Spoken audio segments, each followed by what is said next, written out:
Top of the hour, let's begin with a breaking update as far as when it comes to tensions that had prevailed near Jaipur in Rajasthan. Over 100 people have been detained over incident of stone pelting that was reported near Jaipur. As far as when it comes to internet services as a precautionary measure, that was also suspended for nearly 24 hours.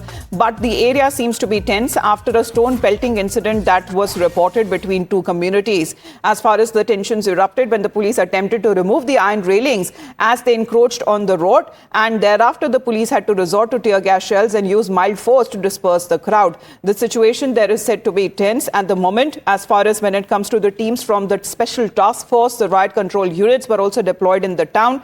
Mobile internet services that were suspended for over 24 hours, that we are looking at over 100 suspects as well, were rounded up by the police for questioning in connection with the stone pelting incident. Now, as far as when it comes to this incident is now concerned, after a few stones that were removed, some people allegedly began installing iron railings to create a boundary which had led to fresh objections. Let's connect with Lakhvir on this. Lakhvir, अभी के हालात के बारे में बताइए। बताया जा रहा है कि 100 से ज्यादा लोगों को हिरासत में लिया गया, उनसे पूछताछ चल रही है। अभी के हालात वहां पे कैसे बने हुए हैं? जी बिल्कुल, देखिए शुक्रवार तड़के जिस प्रकार से हालात तनावपूर्ण हुए, पुलिस पर पत्थरबाजी उग्रवादियों ने की, उपद्रवियों ने की, उसके बाद पुलिस का इकबाल वहां पर कायम हुआ। तमाम जो आला अधिकारी और प्रशासनिक अमला था वो मौके पर उनको भी वहां पर तैनात किया गया है।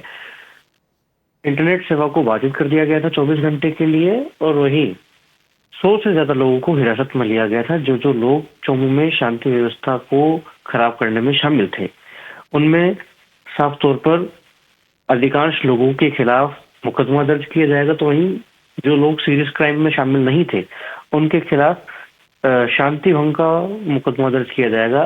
जी देखिएगा, सबसे जो महत्वपूर्ण बात है वो ये है कि जिस तरीके से कांच की बोतल्स फेंकी गई, पत्थर फेंके गए, ईंटें फेंकी गई पुलिस के जवानों पर, उसमें आधा दर्जन से ज्यादा पुलिसकर्मी भी घायल हुए हैं। और इस पूरे घटनाक्रम में महिलाएं भी शामिल थी। ऐसे में महिलाओं को भी डिटेन किया गया है, उनसे भी पूछताछ की जा रही है। जो लोग सीरियस क्राइम में शामिल हैं उनके खिलाफ मुकदमा दर्ज किया जाएगा, बाद में कोर्ट में पेश किया जाएगा। साफ तौर पर फिलहाल शांति व्यवस्था बहाल है, स्थिति नियंत्रण में है। तो वहीं पुलिस का अतिरिक्त जाब्ता और तो अभी जो सिचुएशन बताई जा रही है अंडर कंट्रोल है, but there has been precautionary measures that has been taken up by the police there. धन्यवाद आपका लखवीर हमारे साथ जुड़ने के लिए। Well, the situation was brought under control by the police, but they have been conducting flag marches in the town to maintain law and order, and the police sources revealed that several teams have also been formed to identify and arrest those who were said to be involved in the violence. Let's move on now.